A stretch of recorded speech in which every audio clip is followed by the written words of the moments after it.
Bueno, egunon, danori, ondo etorri, danori, ekitaldi honetara. Pozgarria da, zuek danok, hor ikustea, danon ekarpenari esker toki komune honetan dagoen lekuan dagoelako, eta alan be, hainbat helburu ditugulako ondino, hainbat erronka betetzeko. Eskerrik asko danoi, etortzearren, instituzioetako, ordezkariei, eta bereziki, Usurbilko udalari, bere etxea iztearren eta noagoari antolaketan be laguntzearren.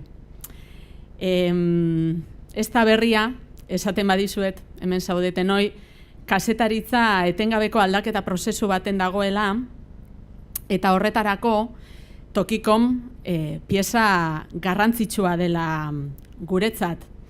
Eta hildo horretatik, garrantzitsua da baita, gure lana balioan jartzea, eta balioan jartzeko sari banaketa hau egitea, ezta? Guri hanboton bereziki ilusioa egin digu, aurtengo edizionek bereziki. Beraz, eskerrik asko danoi, etortzearren, sorte on, danori, eta horren ostean, ikusiko dugu, gaur bi ponentzia izango ditugu, eta aukera hau aprobetxatu gura izan dugu, alde batetik gauza berriak ikasteko, eta beste hedabide batzuetako esperientziak ikasteko. Beraz, ondo etorri eta ia interesekoak diren. Eskerrik asko.